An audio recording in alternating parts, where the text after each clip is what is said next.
Well, basically, ancient prophetic texts will tell us that there's a period of time known as the birth pangs, and it's very specific. The prophecy calls out there'll be wars and rumors of wars, earthquakes, famines, pestilence, and troublesome times. Here's the deal: when that prophecy was penned 2,000 years ago, and this is what should make some of our listeners here the hair stand up at the back of their neck, because 2,000 years ago, there's no way to track any of this stuff. You're listening to Canary Cry Radio.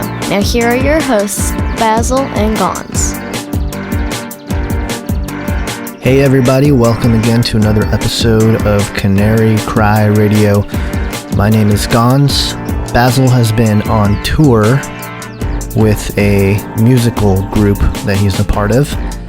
And combine that with the fact that myself and Doug Hamp and Marzulli were busy trying to put together this prophecy forum thing last week.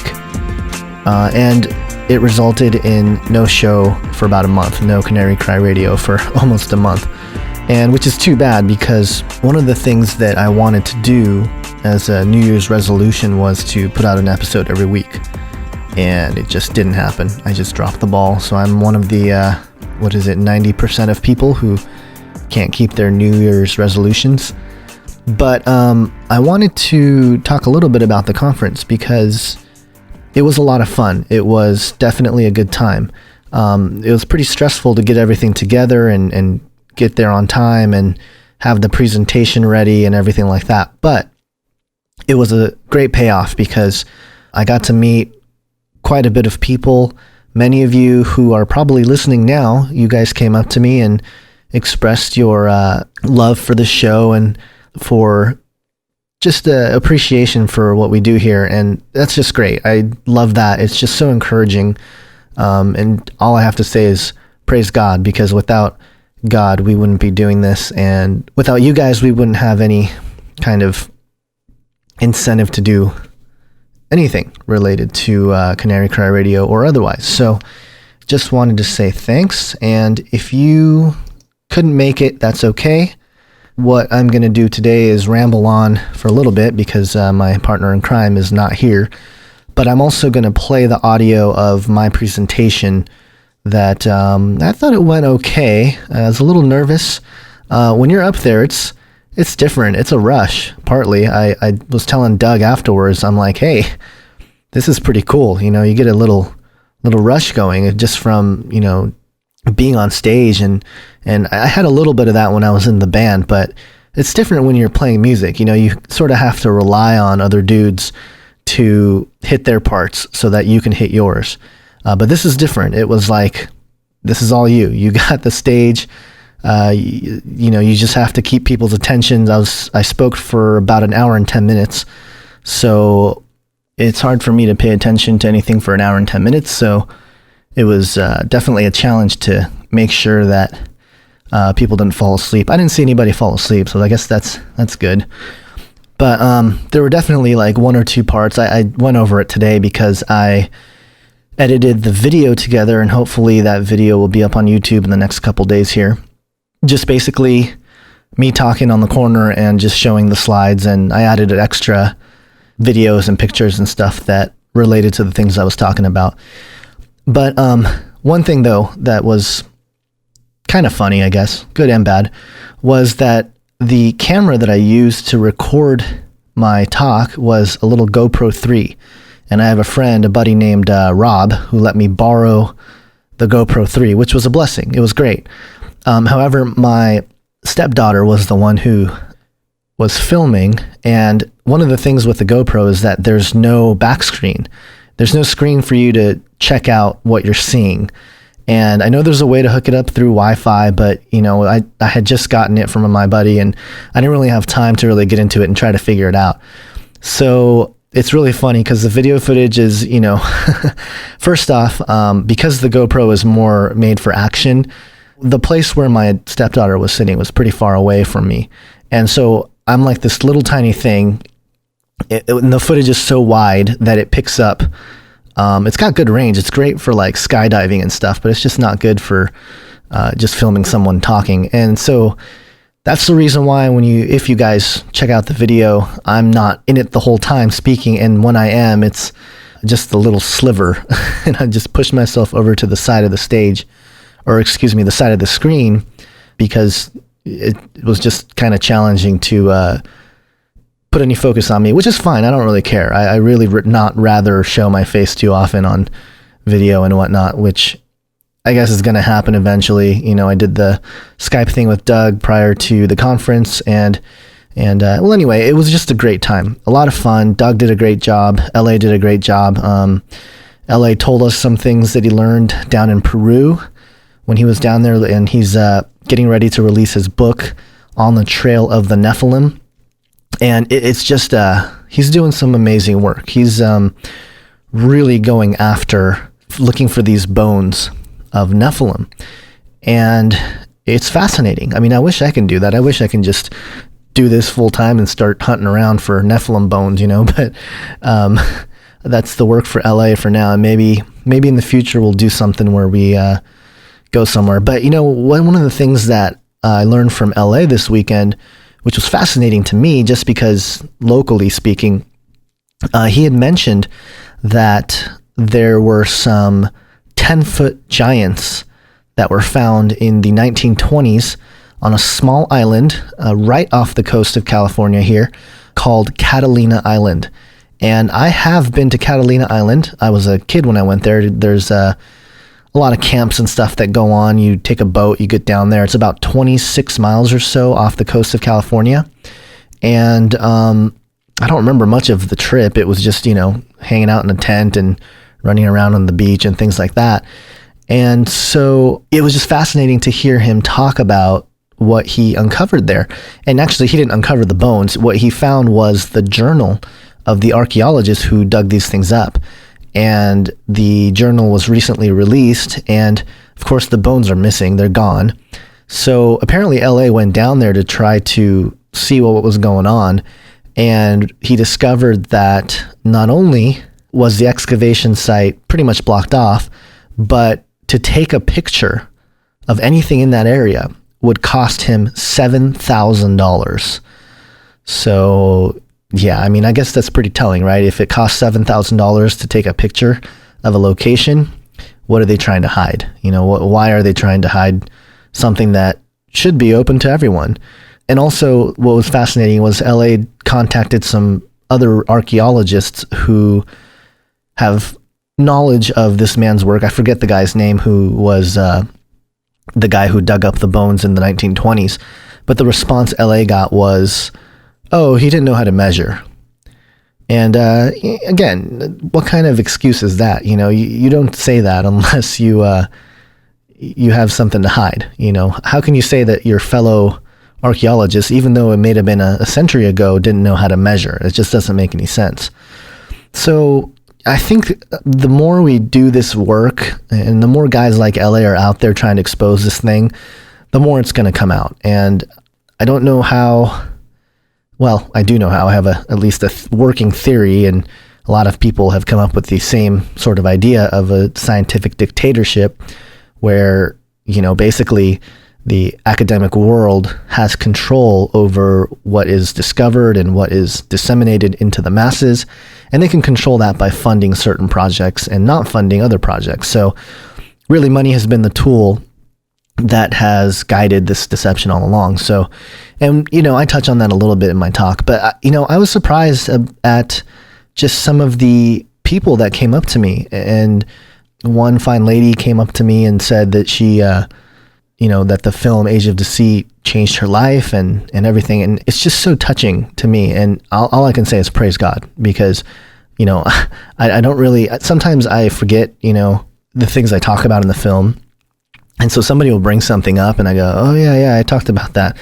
It's one of those things where you work on it, and at the time you're doing it, you're really into it. But, once you release it, the information is in your head. And if someone brings it up, you remember it, but you don't really think about it too much. It's just out there. And, boy, I just think it's really the work of the Lord to just bring people to the YouTube channel and get people to check out the film. And met another gentleman who was really excited to be able to meet me and stuff. And boy, it's like I felt like such a goof, you know. One guy asked for an autograph on the DVD, and I'm like, okay, cool, that's awesome. I'll sign it for you. But it was like, really? I'm not the celebrity type, so it was definitely humbling and definitely an experience. It was fun, but you know, hopefully moving on this weekend, really what it did also was moving forward as I've been putting together Age of Deceit 2, it really inspired me to just really dig into the Word and really do some more research and put out stuff for people that, you know, I think there's a lot of brilliant minds out there, but I think they just simply don't have time to go through all the digging. And sometimes they're not willing to, you know, which I understand, because I will say just putting together this PowerPoint, and this was my first PowerPoint, so I had to learn how to use PowerPoint, which isn't that difficult, but definitely a little bit different. And just organizing your thoughts and making sure the thing flows. And there was just a lot of things to consider. And just moving forward, though, it really inspired me to study the Bible even more and just look for connections and look for things that are relevant and are just good, you know, information, little tidbits of information that I think all of us can use to as tools. You know, I feel like all of this work and the work of others, a lot of guys like L.A. and Doug and Russ Dizdar and Chris White and Derek and Sharon Gilbert, Tom Horn and Chris Putnam and all the guests we've had on and everybody that does this work. It's really for us not just to consume, but to use as tools in a world that desperately needs to hear the gospel message. And, you know, when we have the right tools in the way that we can address a lot of the questions and rejections and objections that we hear, the better off the gospel is. I mean, the gospel doesn't need us, but at the same time, if we can use some of these tools, it's going to bring people in. I think it all works together. And, you know, there was an email that came that came to us, both LA, myself, and Doug, and this person expressed how their child had walked away from the faith, but his interest in the Nephilim brought him back to faith. So for anyone who's out there just bashing people that talk about Nephilim, well, there you go. The interest of a young person in the Nephilim brought them back to the Bible, to Christ. So you can't say that it's not working, and to some extent. And I think we're going to see more and more of young people asking these kinds of questions, being curious about it, and wanting to know what's really going on. And, you know, the other thing I really found was that all of us, none of us have all the answers, but all of us are in this quest to sort of uncover the little details that are in the Bible and just try to understand what really went on. And I think partially, there is somewhat of a movement coming that is going to incorporate a lot of this Nephilim framework in the apologetic side of just academic apologetics, if you will, just mainstream apologetics. Because right now, you go to a university and you study apologetics, you're probably not going to get Nephilim as part of your argument to use against the Old Testament, or use for the Old Testament God, especially pertaining to tribes that God tells us to wipe out. So there's an author named Paul Copan, and he wrote a book called Is God a Moral Monster? Making Sense of the Old Testament God. And he does a very good job, an excellent job of defending the Old Testament God. But there are points, and I haven't read the entire thing. I've listened to a lot of his interviews, and I've read excerpts from his book. But there are points when even you, as a believer, and you so want them to make a really clear, good point. You can just tell there's just a little bit of dancing around the fact that God asked to wipe out tribes. There's always this logic of like, well, you know, you wipe out the soldiers, but you know that they were so evil that you know, they had to wipe out the children as well, because obviously, you know, the children that would be born into such a tribe would most definitely turn out evil, and it would be a perpetual and generational problem. So God just said, wipe them out. Well, Yeah, but why were they so evil? And wouldn't it make a lot more sense if God was telling the Israelites to wipe them out simply because they weren't human, or at least totally human, and they were carrying the Nephilim bloodline that came down somehow after the flood? And, it's just really, I just wish people, or at least the academic circles, would take a look at this Nephilim thing a little bit more seriously. They don't want to because they're sort of tied to the Western, almost materialistic worldview, in the sense that, they use logic and rationality and things like that. And if to a certain degree it's necessary, and a lot of it, I think, philosophically speaking, the Bible is very consistent with logic. However, there are moments when mythology, or the mythical worldview of the Bible, is necessary. Because if you really think about the Bible, and this was a point that really came up a lot this weekend, if you think about the Bible, we're talking about a lot of miracles, right? And we're talking about, obviously God splitting the Red Sea, Jonah being eaten by a fish and coming back out later, and Jesus walking on water and turning water into wine and healing people. And I mean, there's so many miracles, and we're talking about the supernatural. But when it comes to something like Genesis 6 and the sons of God mating with human women producing Nephilim, oh no, that can't be. When that's something that's, of course, rooted in supernatural, but the effect being very much physical. And that's a point that I make in the talk, that the spiritual corruption leads to physical corruption. And when you think of it in those terms, it's very obvious that, the events in Genesis 6 are very important to understand in the trajectory of reading the Old Testament. I mean, I read through the Old Testament now with a brand new fervor, just new goggles, and I read through it and I go, wow, the understanding of Genesis 6 makes a world of a difference in understanding a lot of what went on. And even in the New Testament, where the pagan goddesses and things like that, when they're in Ephesus, and just there's so many little things that tie together that make sense, that the lowercase g gods, for one, were not simply these pie in the sky mythological beings that these guys were worshiping, but that they were actual beings, number one.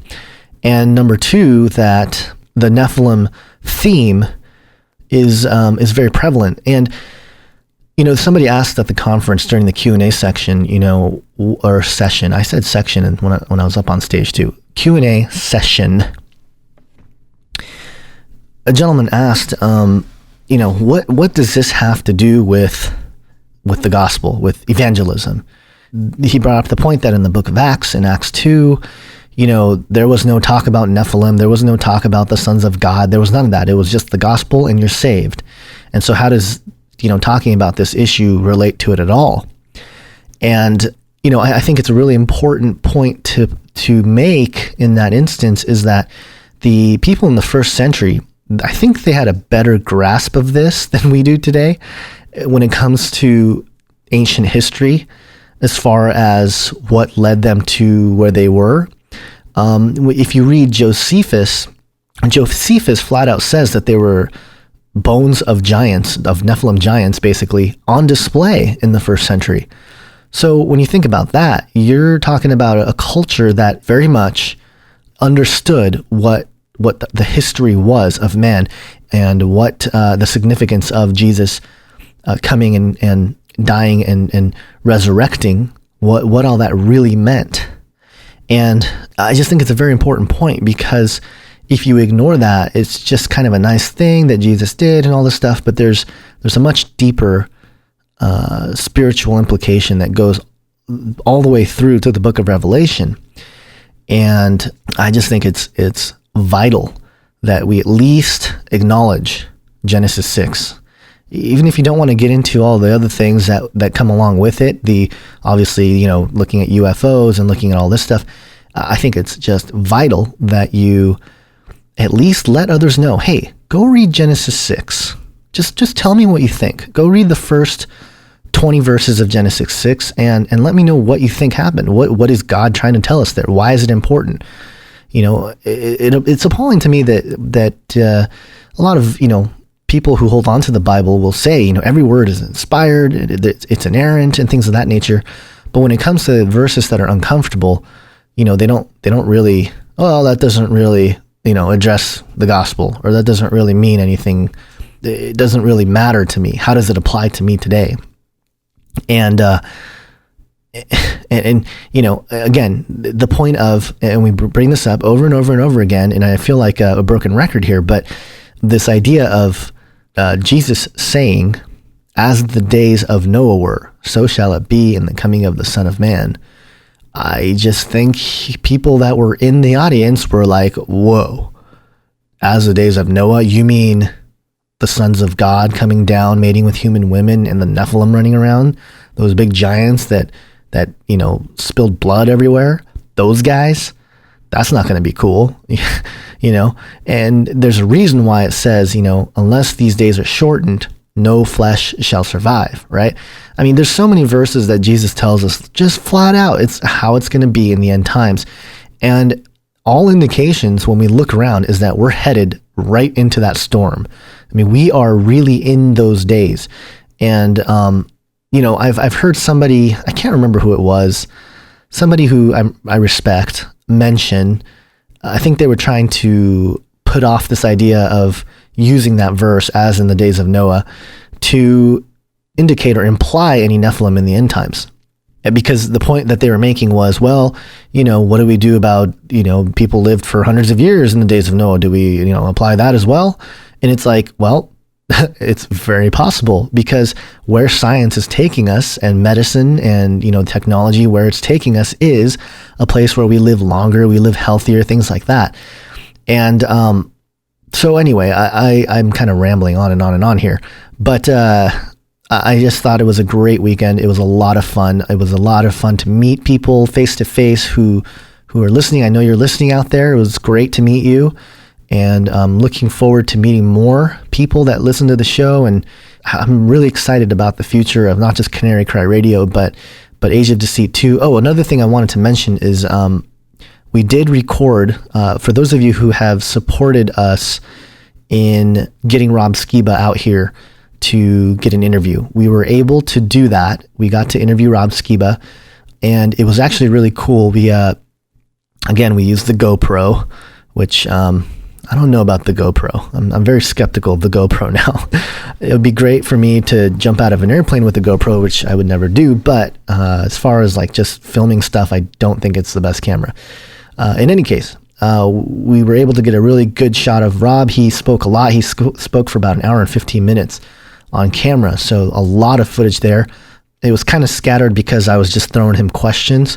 But I think overall, it's going to be great. I'm actually really being prayerful about his opportunities with the show Seed, because really it's exactly what needs to happen. It needs to be a show like Seed would draw so much attention to this topic to the point where the church may not even be able to neglect it anymore. And I just think it's very important to get something like Rob's vision out there. And I know it costs a lot of money, and I've heard people just bash him because of some of his theology and things like that. And I certainly don't agree with all of his theology, but it doesn't matter. There are plenty that we do agree on, that we can fellowship, and that's something. Well, okay, I'm not going to go into that rabbit trail right now, but I think it's important to let Rob explain in the film, in Age of Deceit 2, why he would want to do something like Seed, because he's been working on this thing for a while, and hopefully, if God wills, somebody that will watch Age of Deceit 2 will recognize Rob's vision and come help in whatever way they can. So, just looking forward to all of this and putting it together. So, without further ado, I guess I'll play my little rant that I had for about an hour and 10 minutes. Again, the video will be up in a couple days, so you can watch some of the visuals that went along with my rambling. It was good. It was very nerve-wracking, and it was funny. I was working on the PowerPoint literally until I got up there, because I decided at the last minute to play a clip from the digital series H+, episode 1, where, obviously it goes through all the news agencies. It's all mock, but all the news agencies that talk about the new chip and blah, blah, blah. And then it goes into the couple that are, they're driving through the parking structure because they're on a vacation or something. And just just the kinds of social and even marital issues that may come up with implant chips of that nature. So anyway, I'm going to just step aside so that I can play this audio. And if anyone is listening that is from Hosanna Chapel, big thanks to Hosanna Chapel. They were great. Sound guy Nate was amazing. Just being a sound guy and, as a sound tech myself, I just know sometimes it's challenging to meet the needs of the people that are there. But he did a great job. I mean, I was just very impressed at his willingness to jump on everything. And it's just coming from a tech. It hopefully means a lot, because I've had moments as a tech, just, willing to admit here, a confession moment here. I've had moments where, the people are becoming a little too demanding, and then they throw a little attitude your way, and you just kind of, you bite your lip and you go through and you do what they ask you to do, but it's not easy, And so anyway, Nate was great.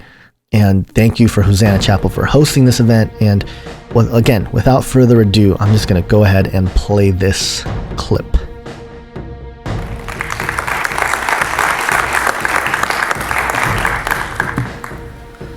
All right. Well, thank you, guys.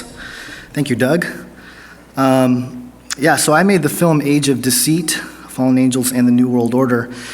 And the reason why I was able to put that together was because there were so many great researchers doing most of the dirty work. I was just trying to collect it all and bring it all together and put it in one place. And so today I'm going to touch on some of the things that I looked at in that film, but also I'm working on part 2. And so I'm going to try to tie it all kind of together. And this was my first ever PowerPoint. So if there's things that go wrong and whatnot, please bear with me.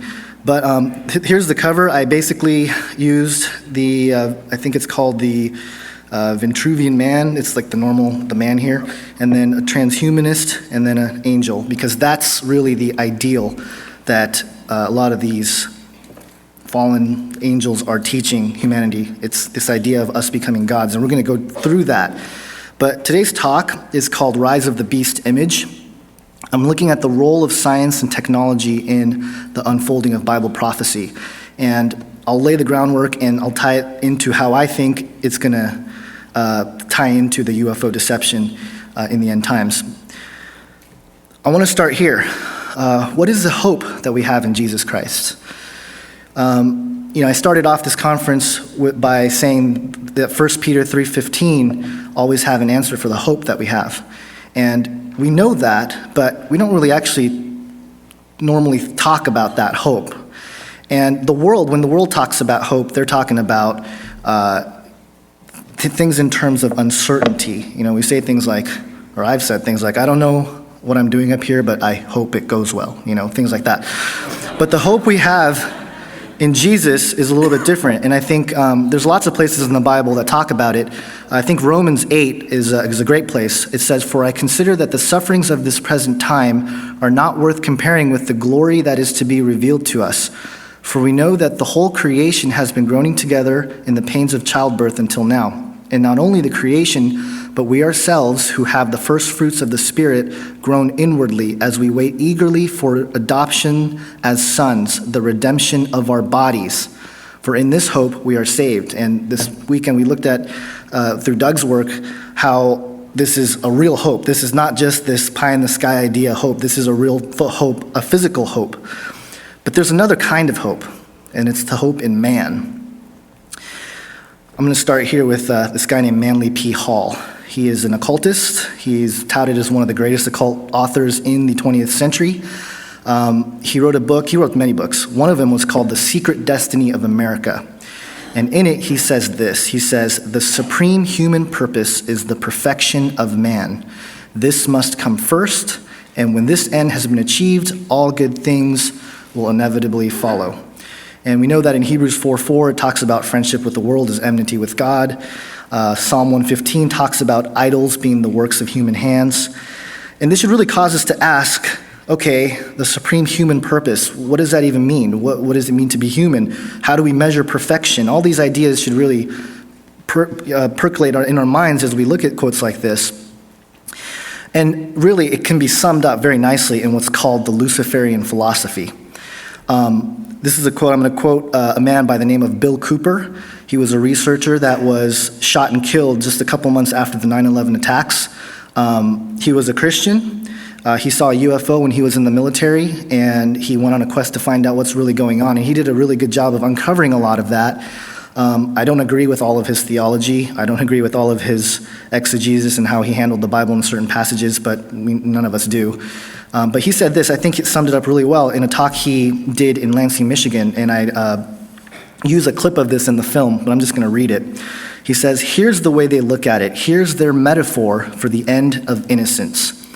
Adam and Eve were held prisoner in the Garden of Eden by an unjust, cruel, and vindictive God until Lucifer, through his agent Satan, set man free from the garden by giving them the gift of intellect. Through the use of intellect, man will conquer the earth, will conquer nature, and will himself become God. It's taught in every Masonic temple in this land, every secret brotherhood, every secret society, every mystical temple, every occult organization teaches the Luciferian philosophy." I think that just sums it up really well. So I asked the question, how is the Luciferian philosophy the driving force behind creating this global society? And I started looking at it, and I mean, each one of these, there's researchers that look into each one of these topics, and I'm just going through this very quickly to try to connect the dots for you. But in the world of economics, I mean, I think most of us have seen that there's something going on in the world of our economy that's just not right. If you look at the Federal Reserve, Edward G. Griffin's book, The Creature from Jekyll Island, looks at how the Federal Reserve was created. And it really just reveals how all of our economic system comes from this same philosophy. The political. Interestingly, the word politic is, or just in the definition, means shrewd or prudent in practical matters. And if you look at Genesis 3, right at the beginning, when the serpent says he was craftier than the other animals and creatures, it's the Hebrew word arum, which means shrewd. So, interesting. The military. This is not a knock on military men and women. I have friends and that I highly respect, and even some family that are in the military this is not a knock on them. But when you look at things like DARPA, when you look at gun control, that's a big thing right now, you know that this has something to do with gathering the military and making them come together to enforce something. Then you have the social aspects. And really, when we look at society and how we interact, it's very prevalent. You look at, especially now with social media, it's become very obvious that we have become very narcissistic. We have become very me-centered. We have our iPhones and our iPads. It's all me, me, me. And the way we communicate socially has become that as well. It's like, look at me on this, my Facebook page, and this is me and my picture and my baby and all this stuff. And so I think it's there as well. The education system. If you trace some of it all ties together here, but if you look at some of the education and how it's being funded, you look at the Jesuit order and how they've really funded the education system. And interestingly, Alice Bailey, who is also an occult author, who I quote quite a bit in the film, she says in a book called Education for the New Age, actually not her, it's her ascended master, Deja Kul, through Alice Bailey, because she channeled this entity, says world citizenship should be the goal of the enlightened, with a world federation and a world brain. So in other places, she has also said that when the one world system comes together, every single country and culture will sustain their culture, except one thing, education. So it's definitely there. In the scientific realm, we have, obviously, global warming, and this is where we're going to start digging in the talk today, so I won't get too deep into it. But, we have things like HAARP and all sorts of stuff. I don't want to get into each detail because I can be up here forever with each one of these. And then finally, technology. And it's interesting that when you think about all the occult rituals that have happened and all the blood sacrifices that LA's talked about, and you look at modern day 21st century technology, we really have all the ingredients to create a global society. But there's one underlying thing that all of these points to, and that is the spiritual element. And I think most of us here understand that we are definitely in a spiritual war. This is not a battle of flesh and blood. This is a spiritual war. And Satan has used his lies to deceive mankind for his agenda. And this is a really important point that I try to get across often because, oftentimes you read or you look at researchers who demonize a certain group, right? Like these guys are evil or whatever. The difficulty is that they're human. My goal is not to demonize the group, but actually what's inspiring these people. And I think the deception runs deep. And I think, yes, we are all being deceived, but more than that, those elites, they're the ones that are most deceived. And so, it really hopefully puts a different spin on some of these things because it's so easy to just say, oh, they're evil and point your finger at them. This whole idea of a Luciferian philosophy ties right back to the primal lie. And we've heard about this a little bit this weekend, but I'm going to dig in a little deeper. Genesis 3:2, it says, "You will not surely die, for God knows that when you eat of it, your eyes will be open, and you will be like God, knowing good and evil." So, as Doug mentioned earlier in the talk as well, I believe there was a nice symbiotic relationship between man, nature, and God. And the way God created everything, it was all good. We read in Genesis 1 on the sixth day that everything was good, everything was together, animals were hanging out together with, men, and we had food for plants, or food from plants, and everything else. So, when the serpent came and said this, I believe it was really the root of man-centeredness, the Luciferian philosophy. So I'm going to go through each one of these points that Lucifer made and sort of derive what we're looking at here. The first part is, you will surely not die. And when you look at Eve understood that she was an immortal being. She was created immortal. But when the serpent, or when God said, you will die if you eat of this tree, and the serpent came and said, no, you surely won't die, she understood that it was sustained immortality. She thought, oh, my immortality is not in jeopardy. But we know that Adam died at 930 years old. So obviously this was a deception. But really, what I think is interesting to point out here is that this is really also a genetic issue that, again, Doug brings up. Adam dying at 930 years old, if you look at us now and compare what the difference is, the central difference between someone who lives for 930 years and us, which is, lucky if we get to 100 or so, it's a genetic thing. It's the death code. It's in the DNA and how fast we decay.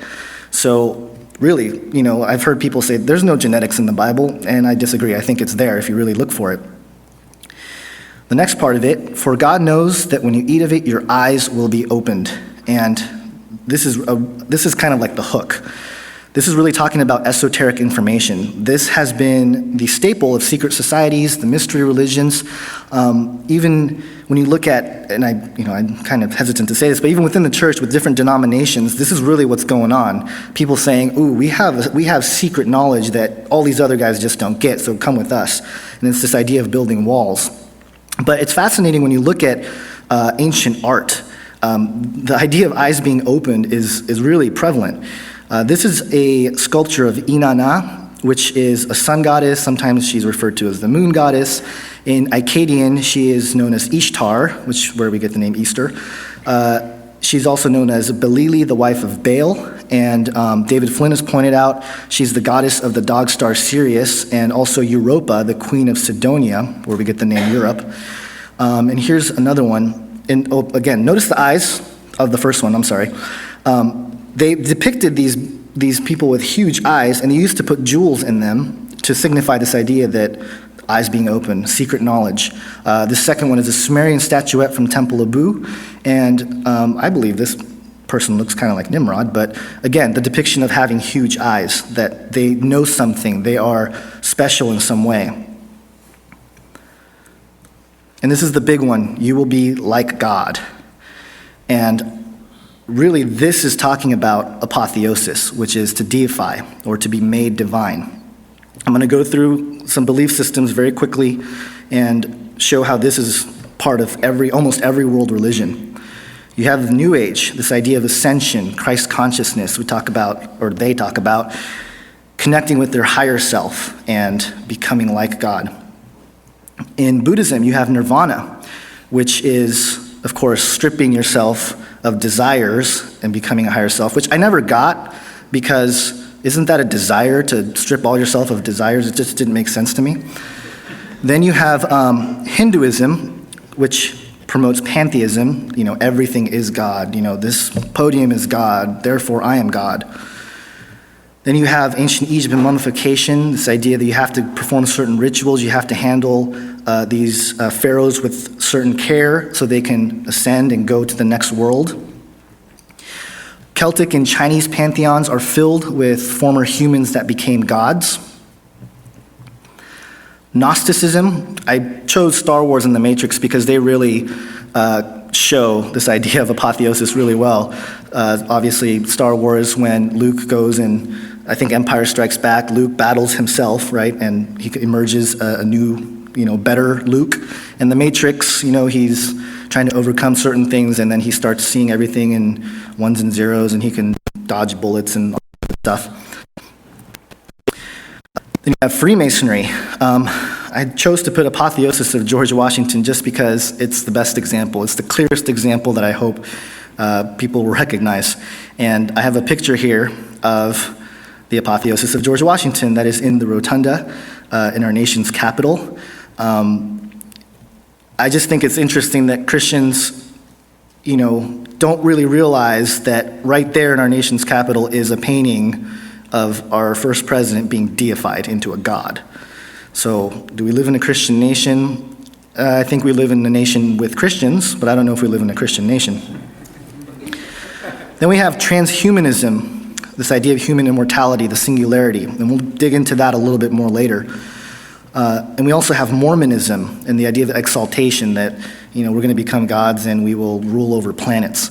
And I chose Mormonism after transhumanism because Mormons have really, or a certain sector of Mormons, have really picked up on this idea of transhumanism. There's even a movement of Mormon transhumanists who are trying to sort of merge the two ideas together. But there is one more, there's obviously a lot more, but there's one more that I wanted to tackle, and that's Christianity. And when you look at some of these verses in a vacuum, it does seem like it's describing apotheosis. You have Ephesians 4:24, and it says, "And to put on the new self, created after the likeness of God." 2 Corinthians 5:17, "Therefore, if anyone is in Christ, he is a new creation." 1 Corinthians 15:53, "For this perishable must put on the imperishable, and this mortal body, immortal body," or mortal body, immortality. And in a vacuum, you can see how some of these New Agers would read this and go, oh, it's talking about their version of apotheosis. But I think God clearly tells us that he's the one that's going to deliver us. 2 Peter 1:3-9 says, "His divine power has given us everything we need for life and godliness through our knowledge of him, who called us by his own glory and goodness. Through these, he has given us his great and precious promise, so that through them you may participate in the divine nature and escape the corruption in the world caused by evil desires." So, really, I think the biggest difference between the follower of Christ and everybody else in this idea of apotheosis is that God is the one that's going to deliver. And I think most of us here understand that, but it's difficult sometimes because, you get attacked with different views and they'll quote scripture and you think, well, maybe it is that. But I think ultimately, if we keep that in mind, it's very easy. And then we have knowing good and evil. And the first thing I wanted to point out here is that in Genesis 2:9, it says, "And out of the ground the Lord God made to spring up every tree that is pleasant to the sight and good for food. The tree of life was in the midst of the garden, and the tree of knowledge of good and evil." And so the tree itself wasn't evil. It was breaking God's commandment that caused the fall. And there's a part of me that believes that perhaps there was a certain point in time, of course God's plan is God's plan, but in maybe another way we might have played out, we were meant to eventually eat from the tree of knowledge of good and evil when we were more mature and able to handle it, and maybe perhaps that is why God kept us from eating it immediately. That's just a theory. But really, I think what this is really pointing at is the rationalization of evil. We're very good at rationalizing things that are not good for us or others. Very good at it. And here's a couple quotes that sort of exemplifies that. In an article by Psychology Today called 6 Reasons Why Politicians Believe They Can Lie, PhD Jim Taylor said this: politicians lie because the cost-benefit ratio for lying is in their favor. And you look at it and it's like, that kind of makes sense, right? I mean, we do that. We do that all the time. And then another study, kids learn to lie as young as 2 years old.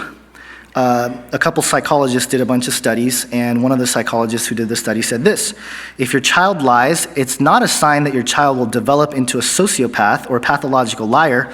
However, it is an indication that they have reached a normal developmental stage. So, according to the scientists and psychologists, it's normal for kids to lie. In fact, if they can lie, they're developing in a healthy manner. So, just to sum it up here, the primal lie: you won't die, your eyes will be opened, you will be like God, and you will know good and evil. And this should really, again, help us enhance our understanding of the resurrection as well. And we'll hopefully get to that. But I think the reason why I want to look at technology and science is because this is where I think technology starts. I think the fall caused the first use of technology in the Bible. We read in Genesis 3:7, it says, "Then the eyes of them were opened, and they realized they were naked. So they sewed fig leaves together and made coverings for themselves." So, usually we don't think of this as technology, but when you look at the word technology, and the definition is just a branch of knowledge that deals with the creation and use of technical means and their interrelation with life, society, and the environment. It comes from the Greek word technologia, and if you break that word down, it just means shape or make. Techno means craft, art, skill, method, system, and logia, discourse, doctrine, or theory. So really they were using craft of sewing, with the theory that they can cover their nakedness. So really, again, it's kind of this idea of a use of technology. But again, later in Genesis 3, we read that, "And the Lord God made for Adam and for his wife garments of skin and clothed them." So rather than God condemning them, God pours out his grace and he says, "I'm going to upgrade your fig leaves to actual coats of skin." And I think this is sort of a microcosm of the gospel, again, saying that God's the one that's going to deliver us, not you. And the primal lie leads to the birth of civilization. I'm going to look at Cain here for a little bit. Most of us know the story of Cain and Abel, but we really don't talk too much about what happens afterwards. In Genesis 4:11 through 12, it says, "Now you, Cain, are under a curse and driven from the ground. When you work the ground, it will no longer yield its crops for you. You will be a restless wanderer on the earth." And interestingly, Cain's name means maker or fabricator, literally a smith. And God set the basic agriculture in place right from the beginning. When when Abel was born, he was the keeper of the sheep. Cain was a tiller of the ground. But after the fall, God curses the ground. He tells Adam, "Cursed is the ground, in pain you shall eat of it." So Cain was in a predicament because he's already cursed, under the curse of Adam of not, having to work to grow food on the ground. Well, now he can't grow any food on the ground. And so I think this leads to some very interesting things. And when you read in Genesis 4:17, it says, "Cain knew his wife, and she conceived and bore Enoch." This is not the Enoch from the Messianic line. "When he built a city, he called the name of the city after the name of his son, Enoch." So wait a minute. Second generation humans are building cities? This is, to me, was like, really? That's kind of strange. How did that happen? And I think this is really the beginning of industry and urbanization. I think what happened was Cain, not being able to grow anything, he had to have other people grow stuff for him. So he started to barter. He had to, work with other people. And this is the beginning of civilization. Josephus said this: "He, also introduced a change in the way of simplicity wherein men lived before, and was the author of measures and weights. He changed the world into cunning craftiness. He first of all set boundaries about lands. He built a city and fortified it with walls, and he compelled his family to come together to it and called that city Enoch after the name of his eldest son Enoch. And again, it's this very man-centered idea that, God said, I'm going to be a restless wanderer. I'm not going to listen to God. I'm going to stake my land here. This is my land. I'm not going to wander. And here you go. And I'm going to name it after my son. I'm not going to honor God with any of this. But this made me ask the question, did Cain get help from someone? And it's interesting when we read in Luke 4, when the devil tempted Jesus, he took him up and showed him all the kingdoms of the world and said to him, to you I'll give this authority and glory if you will worship me. And so I believe Cain is the first Satan worshiper. And if you look at Cain in the occult, it's very interesting. He is called the forgotten father who gave a few chosen men secrets, forbidden wisdom. And again, it's this idea of having sacred knowledge and sharing it with only a few, and using that as leverage to get what you want, and or in this case, get what Cain wants. And there's lots of different names for this idea, and I chose the Hermetic doctrine because Hermeticism has really been a big occult philosophy that is the same as the Luciferian philosophy, but it always has some kind of artifact involved with it. You have the Philosopher's Stone, which is huge in alchemy. You have Lapsit Exilus, or the Holy Grail, which is interesting. I'll show you in a moment. And then you have the Benben Stone, which is, again, the stone that fell from heaven, where the gods were born. And there's a picture of the Benben Stone, or a replica of the Benben Stone. And this idea was that this pyramid shape would sit on top of a podium, which was now we call the obelisk. And then we also have the emerald tablets, where Thoth, an Atlantean, and we'll get to that later as well, was the one who gave knowledge to the Atlanteans and then again to the Egyptians. But as I was putting this together, it was interesting. This week we have a new pope. So I included the Pope's seal. I don't know if you guys have all seen this, but here's the new seal, or the seal of the Pope. Now, I'm sure you guys immediately see the top there. It's a hat, right? That to me looks kind of like a UFO. Okay, may or may not be, who knows? But it's interesting that they have this, the two tassels at the beginning going around, and it has the knots there. And in Egyptian lore, those knots of ropes represent eternal life. And then it goes down, and in my opinion, it might have something to do with bloodlines there, but I don't know. I'm sure there's lots of hidden meanings here that we don't know all about. But that little double cross there right under the hat is called the Cross of Lorraine, and it was first carried by the Crusades and the original Knights of Templar. But there's a little bit of a deeper meaning when it comes to the occult. Mark Amaru Pinkham, in a book called Guardians of the Holy Grail, said that it represents brimstone and lead, both of which are affiliated with Lucifer. So isn't it great that our new pope has symbolism that has a connection with Lucifer?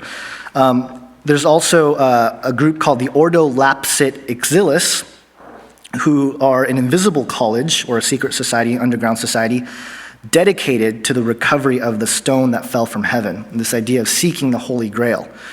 So again, back to Hermeticism, one of the chief doctrines or ideas in Hermeticism is something that's called Prisca Theologica. And really what it is a single theology that coexists between all religions. And ultimately, I think what we're doing in science when looking for this unified theory, I think they're really looking for the Prisca Theologica, this idea of one thing that unifies everything, all the understanding. But it's interesting because there's three parts to Hermeticism. There's theurgy, which is basically divination, the science or art of divine works. In black magic, theurgy is having communication with demons, and with divine magic, it's having relationship or contact with angelic spirits. But it's really simple. In 1 John 4, it tells us, don't believe every spirit, but test them to see if they are of God. And I think there's a reason for that. The next part is astrology, and it's looking at the the operations of the moon and the planets, obviously, and somehow gaining wisdom about your life, personally or otherwise. And thirdly, there's alchemy. And usually we think of alchemy as, wizards in medieval times, like trying to come up with gold and silver. But there's a deeper spiritual aspect to this, looking at this idea that you can create an elixir or some kind of substance that will cause or help you have eternal life. And in fact, there are some people that have commented on the Philosopher's Stone and things of that nature who say that God was the one that gave Adam this knowledge of, alchemy, and through it, that's why he was able to live for so long. And through time, that knowledge was lost and dispersed and changed, and that's why we don't live as long. I don't believe that to be true, but that's what they think. So getting back to Cain, we're going to go through some of the genealogies of Cain real quickly here. In Genesis 4, we have Cain, he has Enoch, and Enoch means dedicated, which I find interesting that both the Enoch here and the Enoch that was taken to heaven from the Messianic line, it means dedicated. Then we have Irad, and the IR of Irad means city. We have Mehujael, which means blot thee out that Yah is God. Isn't that nice? Then you have Methusael, which means they died inquiring, they died who are of God. And the book of Enoch and the book of Jubilees tells us that the watchers came down during the days of Jared. And when you look at the generations, Jared was the sixth from Adam. Methusael was also the sixth from Adam. So they died inquiring, and they died who are of God. It's very interesting that we talk about the sons of God in Genesis 6 there. Then we have Lamech, who was the first person to practice bigamy. But it's interesting that through the two wives, we see where the mindset of man was. Adah means pleasure, ornament, he adorned. And Zillah means shadiness, he wasted. It's kind of this idea that we began to really objectify ourselves and objectify women, I think, for Lamech.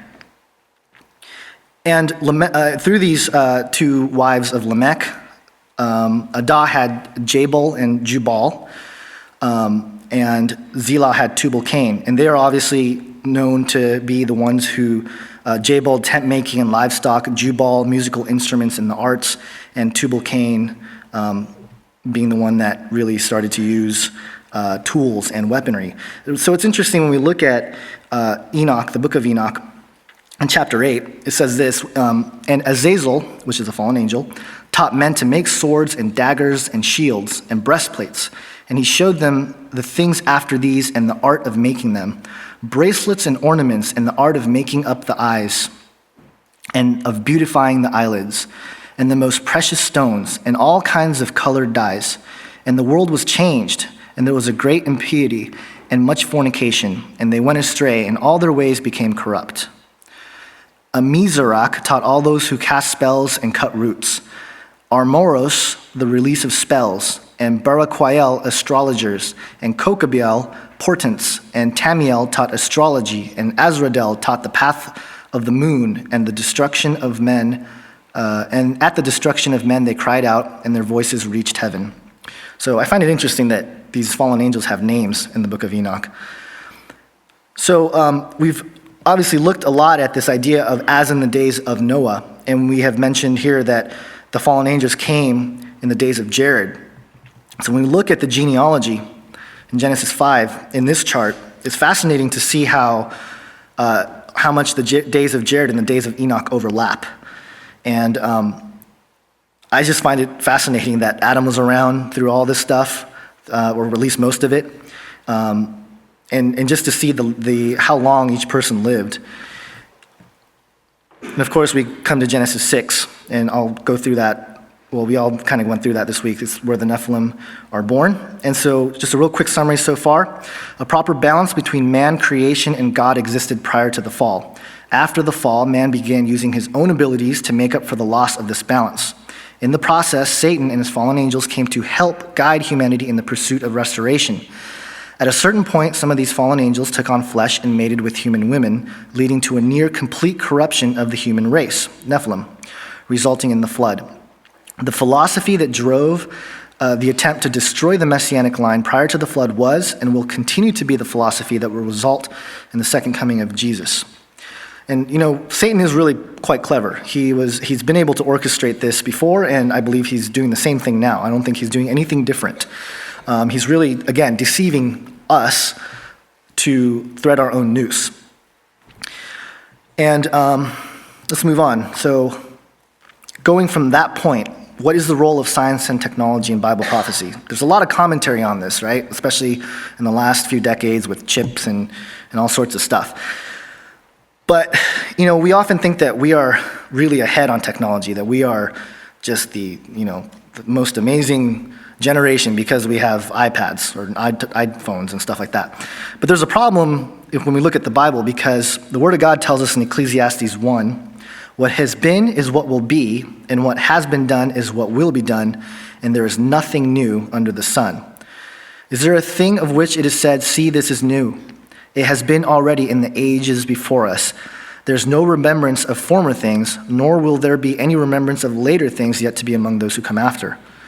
So if we go back to the hope of man, in our good friend Manly P. Hall, in another book that he called The Lost Keys of Freemasonry, he said this: Masonry is a university teaching the liberal arts and sciences of the soul to all. It is a shadow of the great Atlantean mystery school, which stood all its splendor in the ancient city of the Golden Gates. When the Mason learns that the key to the warrior on the block is the proper application of the dynamo of living power, he has learned the mystery of his craft. The seething energies of Lucifer are in his hands, and before he may step onward and upward, he must prove his ability to properly apply energy. That's nice. But it's interesting that he points out Atlantis, the Atlantean mystery school. So what are they really talking about when the occultists really talk about this idea of bringing Atlantis back? Is the antediluvian world or pre-flood world the lost empire of Atlantis? Or did Atlantis exist at some point in the pre-flood world? Perhaps the city that Cain built, called Enoch, was Atlantis. I don't know. I'm not sure, but it's an interesting thing to ponder. The idea here is, though, that there was corruption, but we'll get into that. Atlantis, when we look at, again, what we just went through, Cain builds a rising civilization in Genesis 4. The sons of God come, mate with daughters of men, then the Nephilim are born, and then finally it causes the flood. And so this is really built on the work of Doug.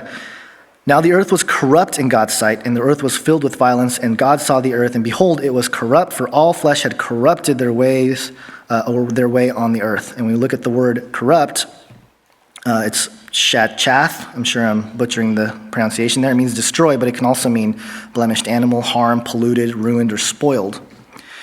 And so this is fascinating, because when we look at as the days of Noah were, so shall it be in the coming of the Son of Man, is what happened in the days of Noah really happening today? We've heard this over and over again this weekend, but really, how is it happening?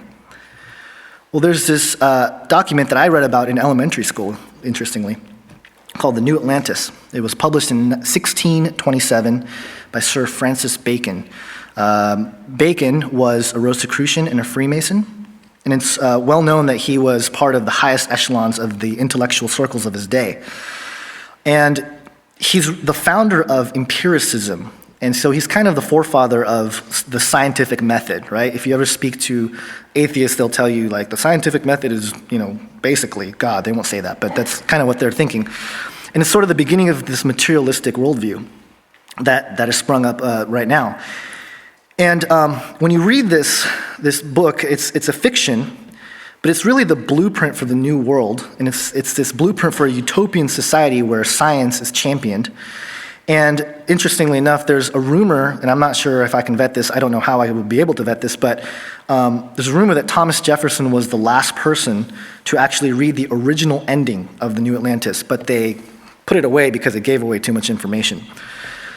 But what we do get from what we do have now is that Francis Bacon in 1627 describes skyscrapers, spas, hospitals, zoos, pharmacies, concert halls and stadiums, machines that do work, and the science lab. But there's a really fascinating passage that I want to read to you. It's kind of long, but I think you'll get the point of what's going on here.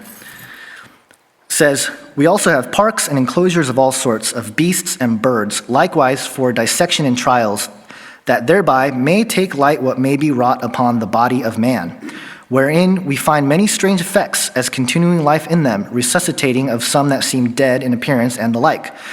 We try also all poisons and other medicines upon them, as well of chirurgy as physic," which just means surgery as medicine. "By art likewise we make them greater or smaller than their kind is. Also we make them differ in color, shape, activity, many ways. We find means to make commixtures and copulations of diverse kinds. We have produced many new kinds. We make a number of kinds of serpents, worms, flies, fishes of putrefaction, whereof some are advanced to be perfect creatures. Neither do we do this by chance, but we know beforehand of what matter and commixture, what kind of those creatures will arise." I don't know about you, but this sounds like it's talking about the corruption of flesh. And it's interesting that, just a year and a half ago, I think I was in Branson, and a group of us that, look into these kinds of things were there. And an article came out in the Daily Mail. I think Doug alluded to it in his talk. He's stealing my thunder. Here's a quote from the article. "Scientists have created more than 150 human-animal hybrid embryos in British laboratories. The hybrids have been produced secretively over the past 3 years. The revelation comes just a day after a committee of scientists warned of a nightmare Planet of the Apes scenario in which work on human-animal creation goes too far. Figures show that 155 admixed embryos containing both human and animal genetic material have been created since the introduction of a 2008 Human Fertilization Embryology Act. This legalized the creation of a variety of hybrids, including an animal egg fertilized by a human sperm, a cybrid, in which a human nucleus is implanted into an animal cell, and chimeras, in which human cells are mixed with animal embryos." So this is happening. This is public. So imagine what's going on, what we don't know about in the underground and the sciences underground. So really, we live in a scientific dictatorship, and this is sort of the culmination, I think, this vision that Francis Bacon had in 1627, we're living right now. And Bertrand Russell, who is an early 19th century philosopher, said this: "The scientific rulers will provide one kind of education for ordinary men and women, and another for those who are to become holders of scientific power. Ordinary men and women will be expected to be docile, industrious, punctual, thoughtless, and contented." And it's kind of an arrogant statement, but at the same time, you look around, it's kind of true. You have a lot of people who are in the sciences who are very, I think LA used the term, what was it that he used? Fascism, scientific fascism. That's what it is. This is the philosophy that comes from that. And so really what's going on behind all this is the spiritual corruption, and the spiritual corruption leads to the physical corruption. And here's where we get into transhumanism. Transhumanism, according to ASU, at the Study for the Center of Religion and Conflict, ASU being Arizona State University, is this: transhumanism articulates a vision about the possibility of attaining happiness in this life. The very use of advanced technologies, according to transhumanists, will liberate humanity both collectively and individually from many ills. Transhumanists have given this pursuit a strict materialistic interpretation. The combination of neuroscience and genetics now promises to alleviate not only debilitating mental illnesses, but also temporary sadness and occasional despair. And it's interesting because when you start looking at some of the things that a lot of these people that are pushing this idea talk about, it's appalling. I mean, you read articles about, hey, we found the center point in the brain where you feel sadness, so let's just suppress that. Let's go ahead and just get rid of that part of the brain and we'll be happy all the time. I don't know. I don't think that's a good idea. The Institute for Ethics in Emerging Technologies, it's IEET.org. I suggest you guys go there just to keep a pulse on what's going on. I'm just going to list some of the headlines of some of these articles. This wireless brain implant can make telekinesis a reality. That's nice. Earth 2050, the end of death, advanced robots, flying cars, enhanced brains, developing space. Get ready for the risks of genetic testing. Beyond humanism, becoming cyborgs through post-humanism. Scientists enhance intelligence of mice with human brain cells. So Mighty Mouse is a reality now. How will religious institutions deal with technological singularity? That one really caught my attention. Here's a quote from the article. I've wondered just how well religious institutions might rebound in the face of such technologies as mind uploading and radical life-extending technology, and the prospect that one may eventually need not necessarily worry about any form of the metaphysical afterlife scenarios that many religions trade in. Because really, if one may upload oneself, then Z, I'll get to that meaning of Z in a moment, needn't bother contemplating an eternity standing on streets of gold, singing praises to some almighty or another, or any other possible afterlife. It's interesting because they talk about this idea of the metaphysical afterlife, but because they're tied down to the materialistic side, they don't see anything spiritual. But really, they're treading in some very dangerous territory when it comes to spirituality. The word Z there, I wasn't sure what that was. I looked it up. It's Z and Zim, as the counterpart, is a new word that is used to be a gender-neutral way to say he or she. So when you guys hear Z went to the bathroom or something, then you know what that means. Or maybe not. Maybe it just confuses us more. Daniel 2:43 says this, as you saw the iron mixed with soft clay, so they will mix with one another in marriage, but they will not hold together, just as iron does not mix with clay. When I first saw this verse, through some of the researchers like Chuck Missler and others, it really struck me because, boy, what are we really talking about here? There are commentaries and different renderings of them talking about, it's just the royalty mixing with the common folks and stuff like that. But really, I find it interesting that this is there because we have things called metal cells now. Scientists trying to create artificial life generally work under the assumption that life must be carbon-based. But what if a living thing could be made from another element?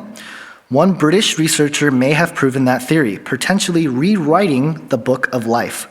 Lee Cronin of the University of Glasgow has created life-like cells from metal, a feat few believed feasible. The discovery opens the door to the possibility that there may be life forms in the universe not based on carbon.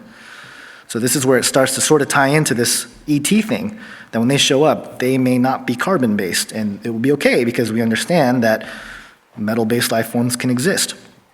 So it's interesting that God gave us this vision of iron mixing with clay. So what do we expect to see in the near future? Well, there was a conference called Global Future 2045 Congress. Back last year, it was held in Moscow, Russia. I think these kind of ideas are going to hit really, really hard in the United States very soon, because in June of this year, this conference is going to be held in New York. And I think there's going to be a lot of buzz coming around about this. I have several quotes here of some of these brilliant minds and where they think the world is headed.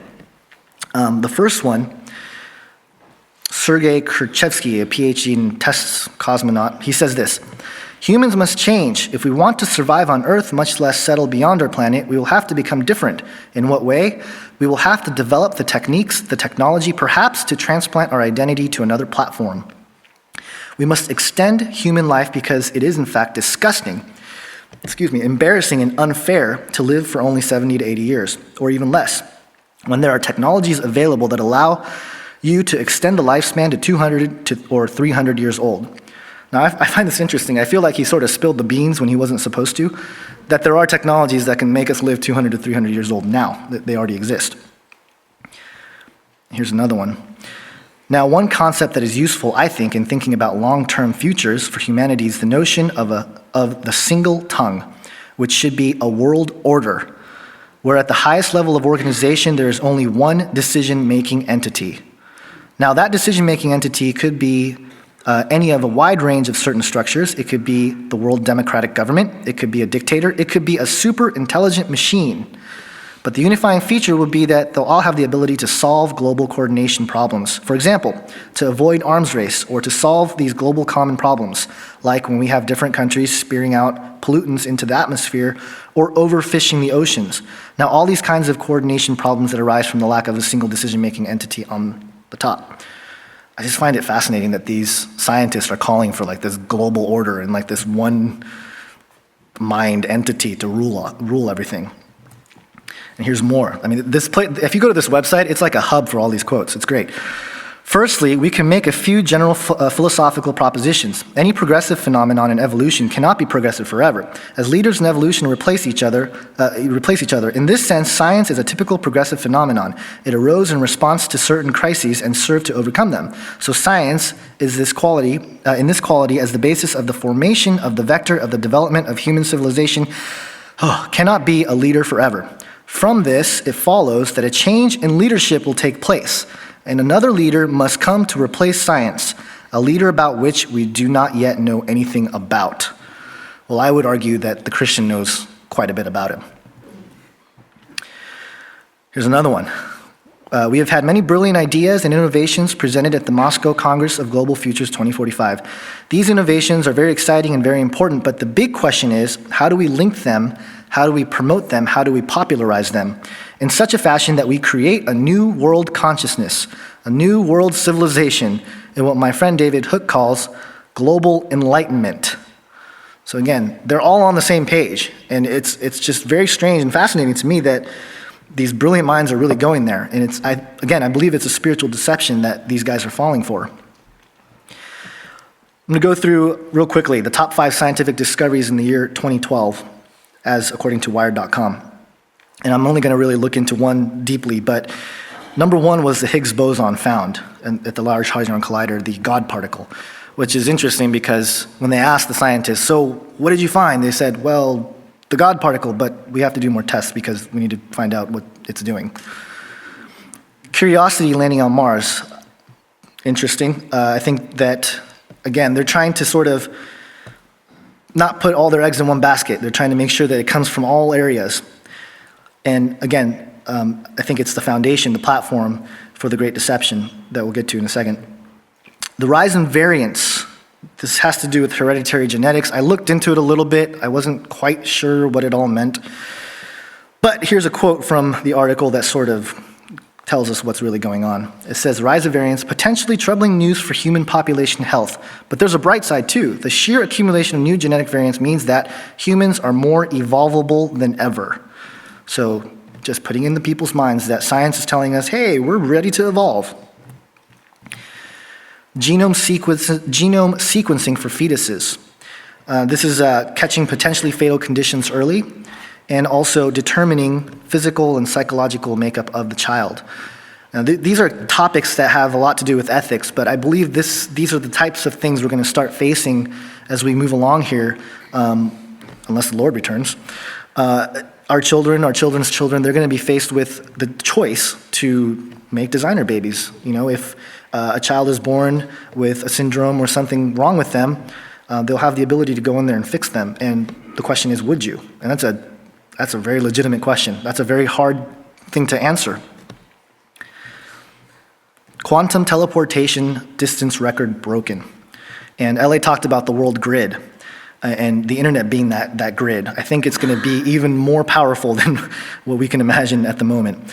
China and Austria broke the world record for teleporting quantum particles more than 50 miles. So quantum physics and quantum mechanics is sort of complex, but to make it really, really basic, I'm not a physicist, so I'm probably going to butcher this, but basically what they do is they take two particles and they've done it close together and they've done it further and further away to the point where they're doing 50 miles.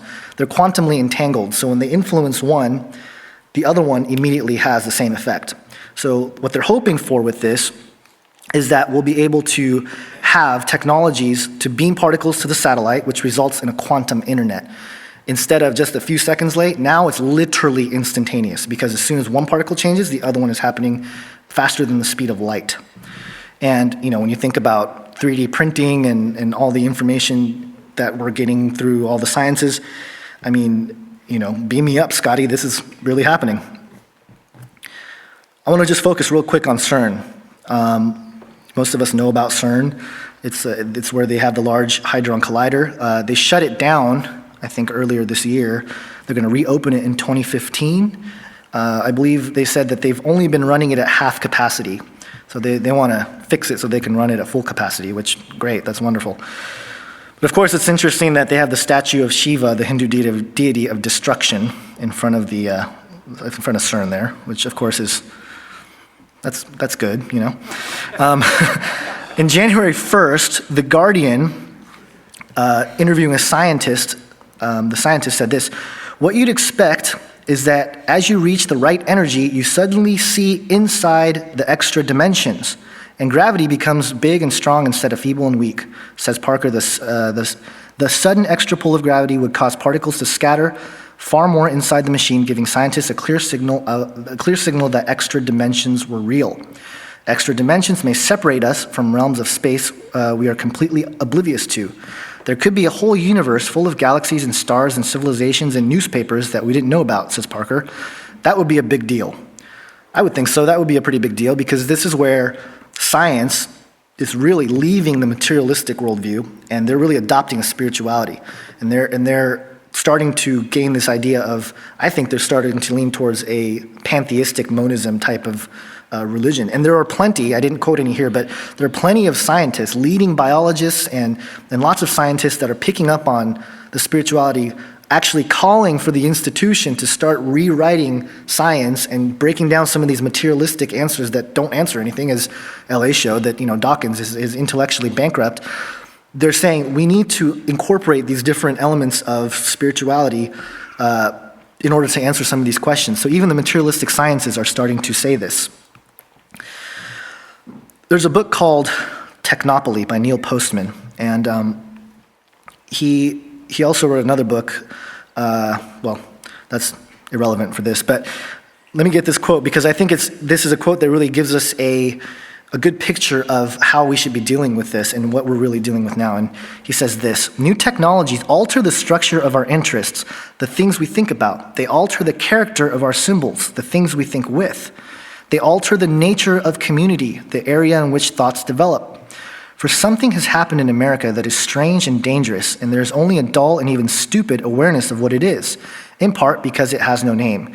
I call it technopoly."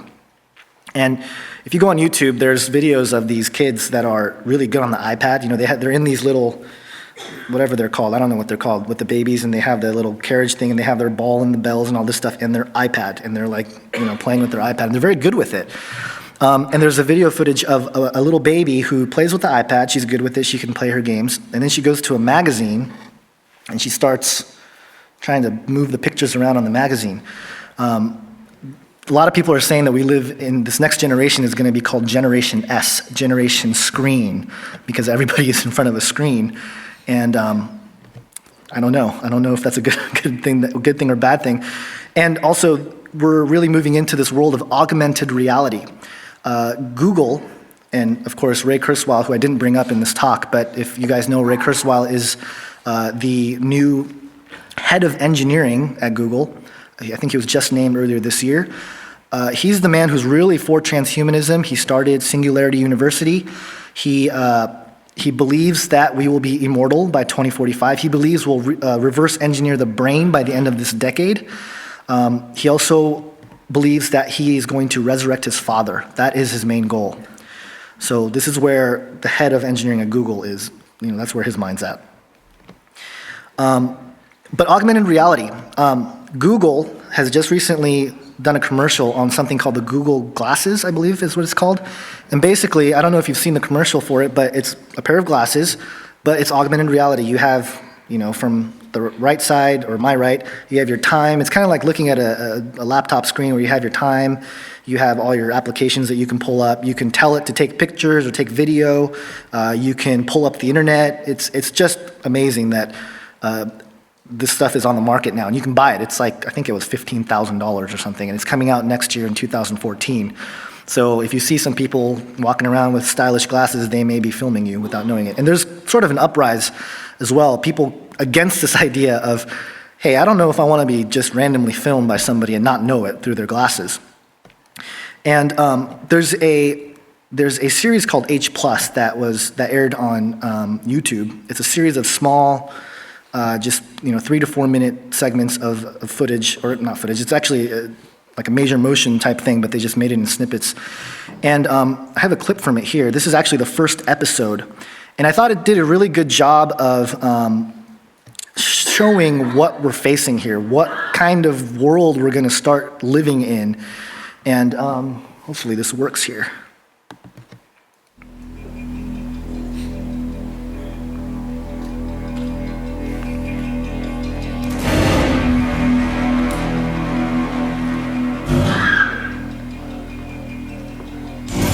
Good evening. Top story today, Irish biotech startup H+ Nano. A new breakthrough in implantation technology might just pave the way. Computers in the brain? Sound like science fiction? Well, not according to H+ Nano. The company has just released a medical implant that they say It's more than just a merging of man and machine. This implant gives patients a Windows view to their own body.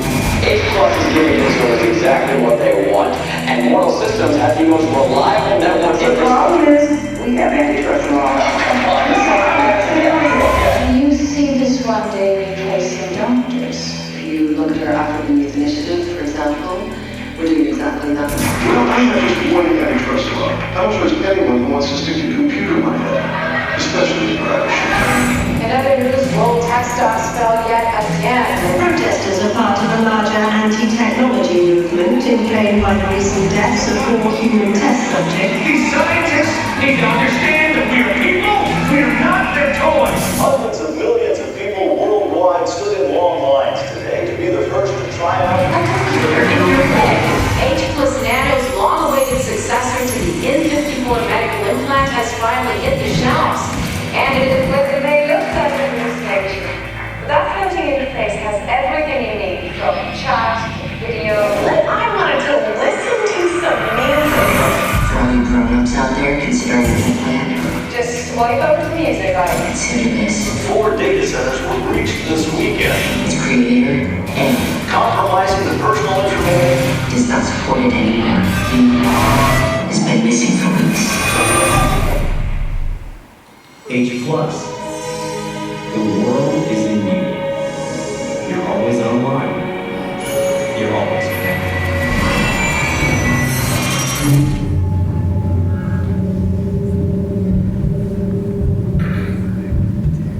This is a drama, so I'm gonna go ahead and play part of the first episode here.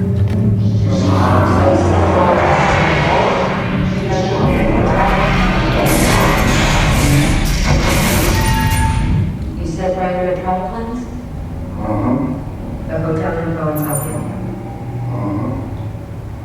And you talked to her about the party? No parties. Like I said, I don't mind if the invite's too yellow, oh, look, these people are leaving. Hi, does it look like we're leaving? Thanks. Hi. Whatever. It's probably an electric spot anyway. Oh, it's crazy. I know I keep saying this, but it's smells, but we're enjoying it till man Electric, electric, electric. No love for hydrogen. Anyway. Oh, go around us. It's not brain surgery. Calm down, Maria. We're trying to find a space just like you. Jeez, listen to these people. Leave us alone. No, you almost hit the guy. God, this weather's making everyone crazy. Oh, great.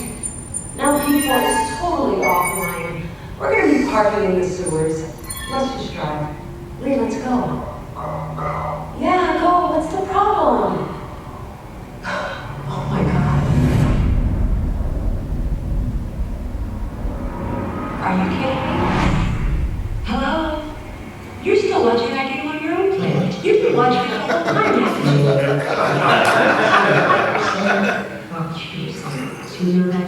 It's dangerous and it's illegal as hell. Now drive. Thank you. Come on, man. It's not all the time. There's not going to be any reception down there.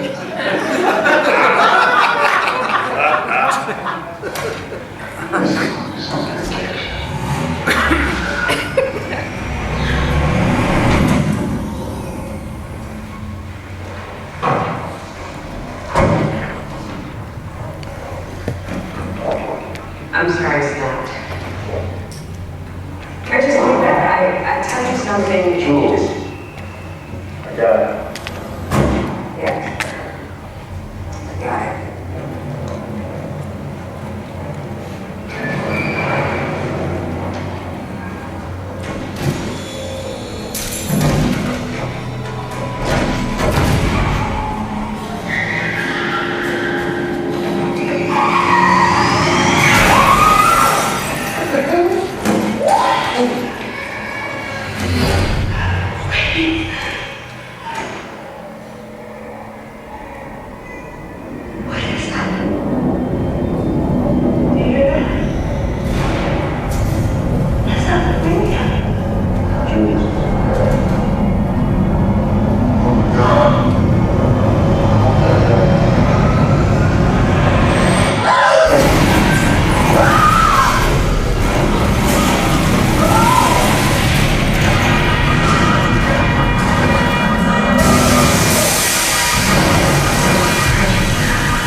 Okay, so of course it's a drama, but it sort of gives us an idea of what kinds of things, kinds of problems we might have in our marriages and whatnot.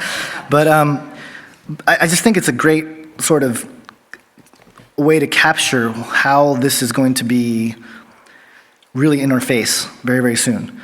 And one of the biggest concerns for me is how the church is going to respond to this, because we don't really talk about technology, we actually embrace it. And actually, I do think there's a way to properly handle technology. I think a lot of churches and stuff, they use technology to worship God. I think it's a good thing. However, when it comes to changing who we are from the inside, literally, physically, not just in a spiritual sense, I believe that this is sort of the place where we don't really think about. I was having a conversation with a friend who is in outreach at the church I attend, and great guy, I love the guy, and brother in Christ, and he brought up the topic of stem cells, so I thought, hey, it's kind of a good entry to start talking about this. So I said, so what if they wanted to chip your brain? Would you do that? He was like, yeah, totally, awesome. And I thought, wow, okay. He was very excited about this. So, I think it's really important for us to be aware of what's going on, because it seems that the church, and I have not been a Christian for very long, so what I've seen is sort of just the history of what I've read about in the last few decades. But it seems that we are, or at least the church is sort of behind on lots of issues, and they sort of tackle issues a few decades after it's been an issue, and then they pat themselves on the back. And that's not a knock on the church, it's just kind of how it is. So I believe it's a very important discussion to have and to just be aware. And I don't have the answers to this. I don't know. I mean, is a chip in the brain the mark of the beast? I don't know, probably, maybe. But if it's going to help, because it's going to help a lot of people. Obviously, people who are deaf, who are blind, some sort of chip, and they already have this, are helping them. They're helping them see for the first time. They're helping them hear for the first time. So, again, it's a very difficult issue because on one hand, it is helping people, but on the other hand, we know where this is all headed. So, what is the image of the beast? This is sort of the big question I'm trying to address.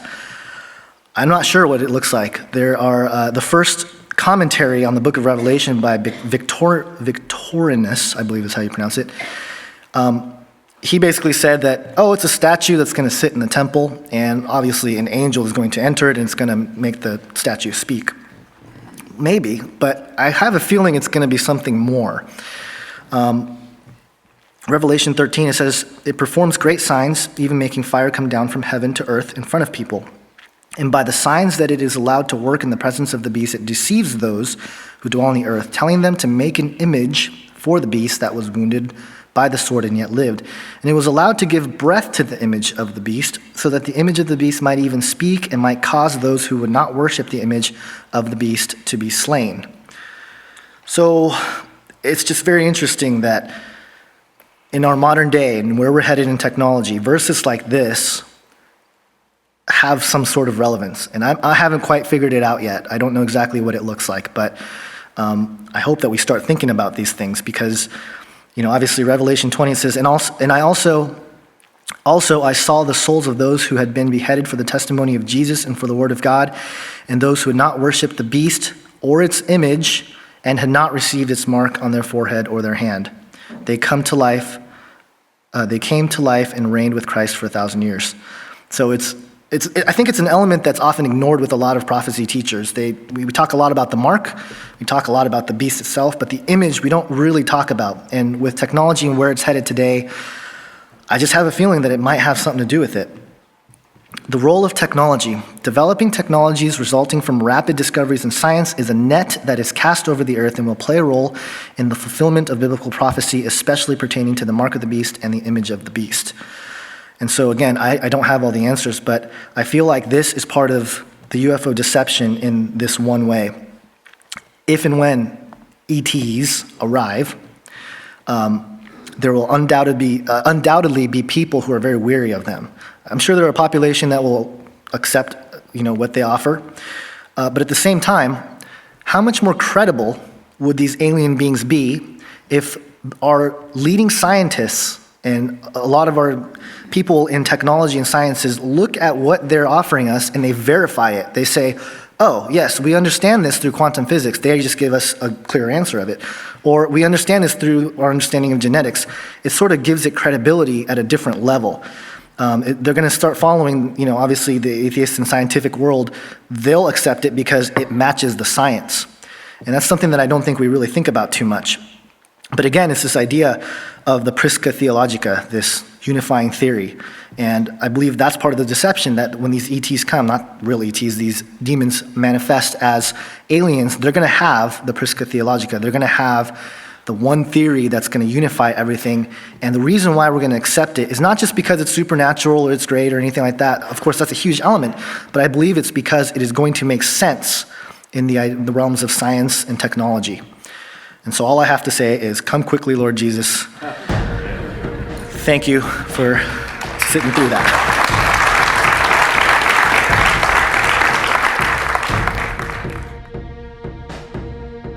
So that was my rambling of the talk that I called Rise of the Beast Image. And, since the talk, it's only been a couple days, but since the talk, I was really thinking about this idea of the image of the beast and what could it be? What does it mean? And I started really thinking about worship and what is worship? And when a Christian says worship, a lot of times it's referring to worship songs, right? But worship in the sense of the antithesis of worshiping God, what does that look like? What does worship for the pagan look like? Well, a lot of times it's blood sacrifices, it's sexual sin, it's some sort of abomination, right? Being used to glorify some deity or, without any shame, Satan himself.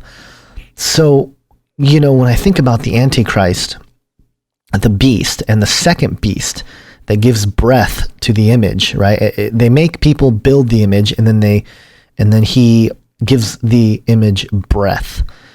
And I have a hard time thinking that it's just going to be a statue in the temple that talks. It just, to me, it doesn't make any sense. It feels like it's something a lot more.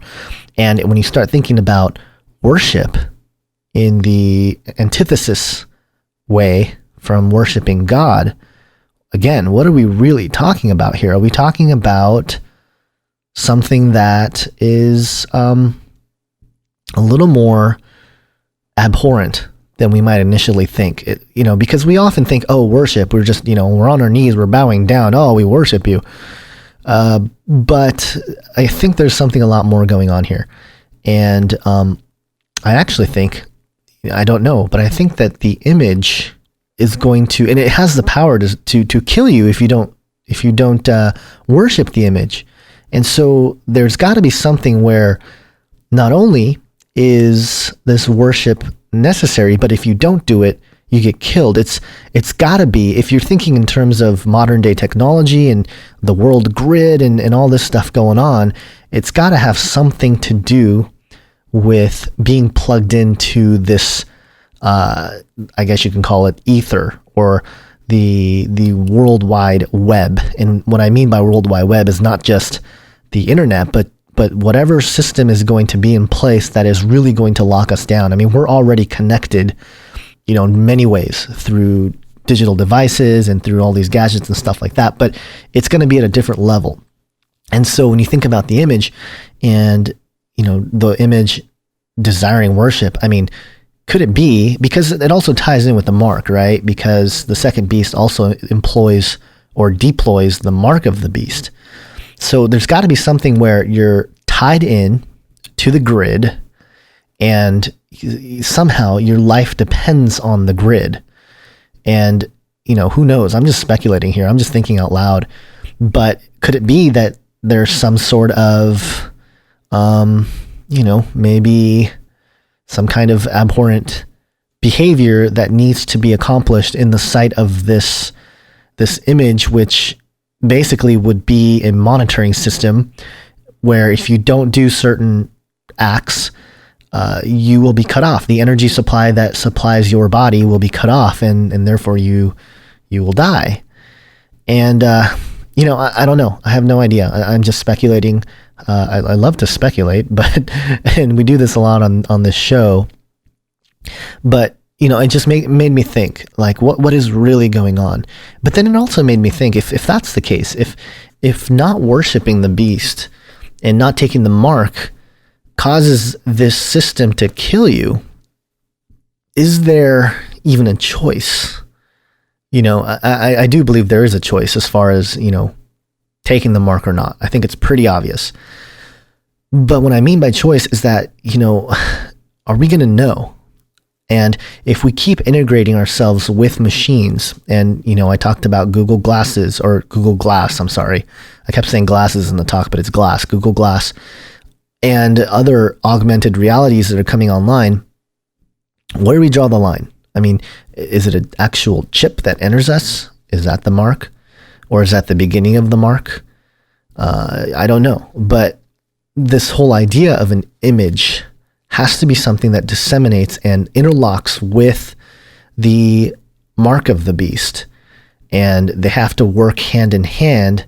And I just get the feeling that it's got something to do with technologies merging with man. And of course, the theory that I presented that, because I really didn't talk about aliens and stuff too much in my talk, but the setup was that essentially, if and when these demonic beings show up as ETs, a lot of what they offer will be verified because our top scientists will look at it and say, yep, the science works, the math works, and they are going to hand us essentially the very thing that humanity has been seeking forever, since the fall, really, of what's, alluded to as the Philosopher's Stone, or the sacred knowledge that comes from the Emerald Tablets, or the Lapsit Exilis, or the, all those names. I think they're all talking about pretty much the same thing. This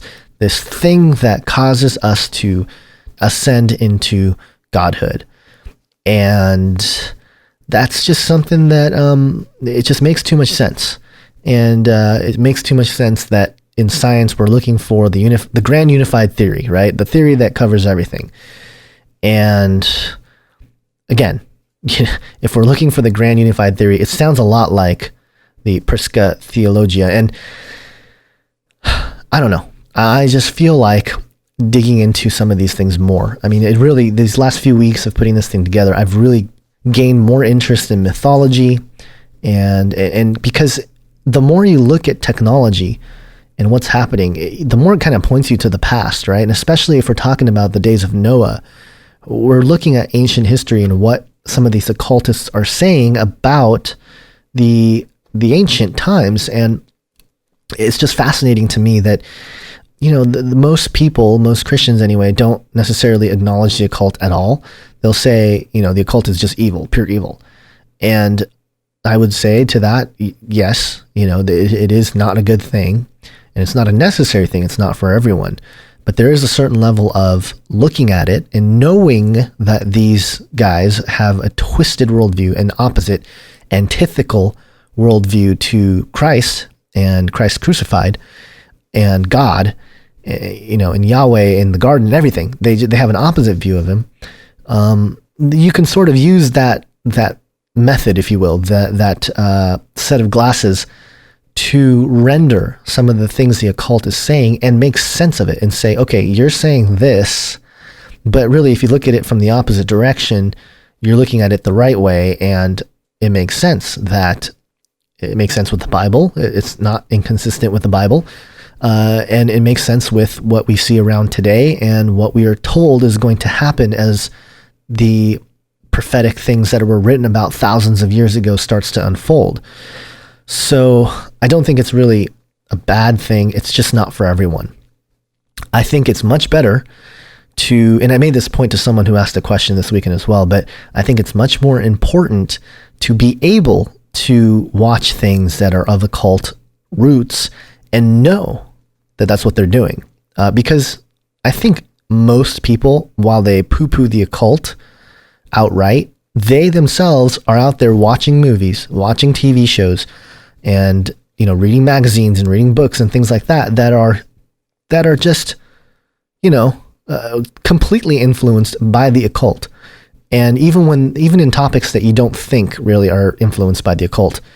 So it's better to have eyes to discern and sit through things that are occult and be able to compartmentalize or to render some of the things you're seeing or reading and know that it comes from that satanic deception, rather than just sort of poo-poo it and then go on and, indulge yourself in movies and books and TV shows and things that are filled with the occult. So, I would say, because, the person that asked the question is, hey, my kid watches the Disney Channel and there's so much occult, symbolism and stuff on the Disney Channel. What should I do? Well, I guess the child was only 2 years old. So if that's number one, you can't tell a 2-year-old like, what you're watching is the occult. It's just not going to work.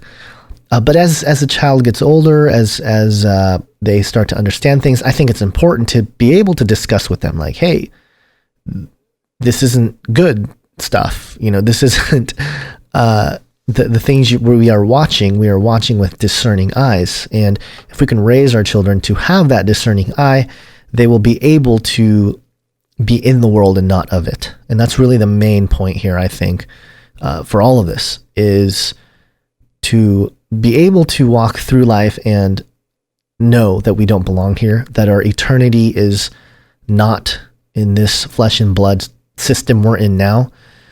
And I'm honestly, after this weekend as well, I'm really looking forward to the resurrection of our bodies. I mean, I just can't wait. I think it's going to be so cool.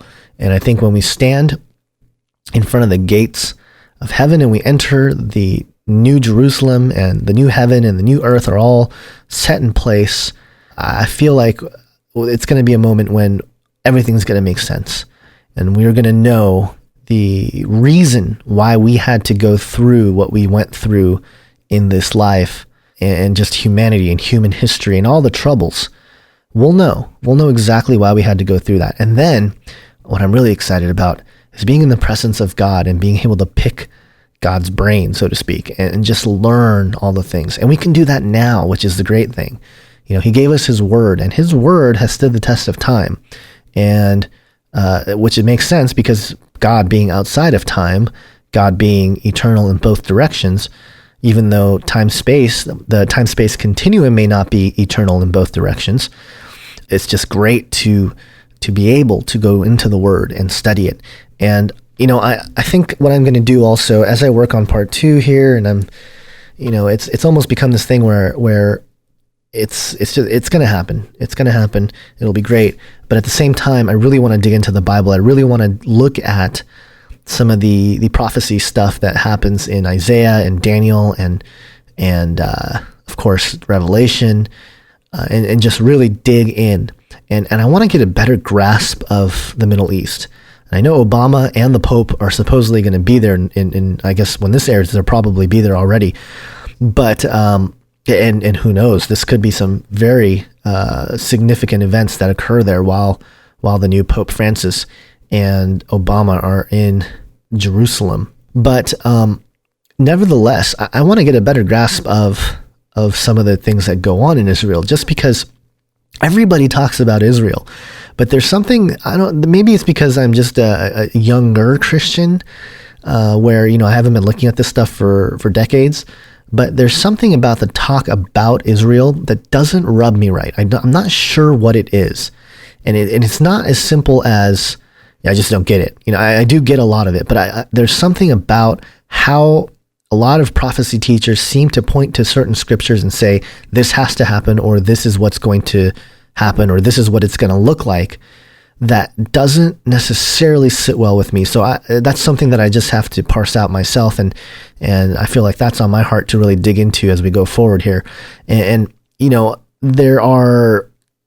it's difficult because there are so many different views on stuff. I don't feel like I can go through all of them, but I do want to let the text speak for itself. So my method of study as I go through some of that is just going to be to read the Bible and to read it just all the way through without any commentary to obscure anything the first couple times through. And then, start maybe looking at commentaries where I have questions about certain passages and see what people have said and try to piece things together. So, all right, that's about all I have. And I'm sure all of you are probably sick of listening to me at this point. Basil will hopefully be back. We plan to interview Brian Godawa, who is the author of several books, Noah Primeval, a couple other books that I don't have in front of me, the titles right now, but he has been on A View from the Bunker, and he was a great guest on A View from the Bunker, and he sent me a book called The Myth That's Fact, where he really talks about some of these things of using some of the mythological worldview as a way or a tool for evangelism and apologetic. So I'm really looking forward to speaking to him about that, and that'll be the next show, hopefully. And hopefully Basil will be back. I wasn't told exactly when he's going to be back, and I wasn't told where he was exactly going.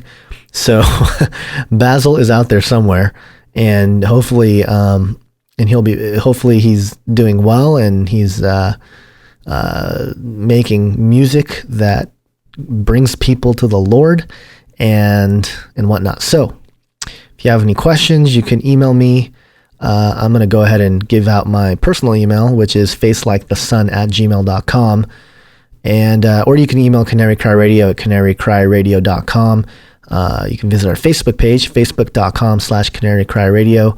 You can visit canarycryradio.com, where we have forums and comment sections and all sorts of stuff. The forum, actually, I've neglected it for the last few days just because of everything else going on, but there's some great people in there, and they're doing there's some great conversations that have sparked up. So definitely go in there, check it out. LA posting the response that I had to Ephesians 5:11 blog of putting my name on, I'm a heretic. I'm on the heretic list now. So anyway, yeah, go there, check it out. There's lots of stuff there. We haven't updated it a whole lot, but we plan to just keep digging and just adding more things and new stuff there. And hopefully we can interview, we have some plans, if you will, for Canary Cry Radio as we move forward. We definitely want to talk about all the stuff happening prophetically and biblically, but we want to tackle certain topics that sort of like the topics of fear and sound that we did a few episodes ago. We plan to have a water episode, which should be a lot of fun. There's a lot of things pertaining to water, both conspiratorially and most definitely biblically. And so we're looking forward to that. Also, I've been meaning to put together, we've been talking about it for a while, but we just haven't been able to piece it together. An episode on worship music. And this is going to be a little bit of a challenging episode because we plan to interview several people and just bring them, all to the table, if you will, and look at how worship music is supposed to be, how it may be corrupt, how, music in general, how do we use it as a way to glorify God and things like that. So those are things that we have planned. Those are things that we have in the wing. Also, your emails. We will be reading more of your emails in the near future. I didn't want to read any today just because it would be just strange for me to read it. I think with Basil there's a little bit more of a dynamic, and we can go back to the format that we're used to with two people instead of me just rambling on for as long as I have. I'm surprised I've been rambling as long as I have, and I'm surprised that you're listening still because, boy, there wasn't much substance in this show. It was just rambling. So, until next time, remember to think outside the cage. Thank you for listening to this episode of Canary Cry Radio.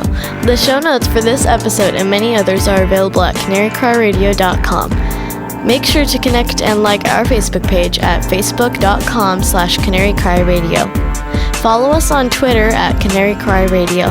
If you would like to share the show in video format, you can find us on YouTube by searching Canary Cry Radio. Review us on iTunes with 5 stars and give us a thumbs up on stumbleupon.com. We would like to thank those of you who have given us your support, prayers, and donations. If you would like to join us and support Canary Cry Radio financially, you could do so by visiting canarycryradio.com and clicking the support tab. Thanks again for listening, and until next time, remember to think outside the cage.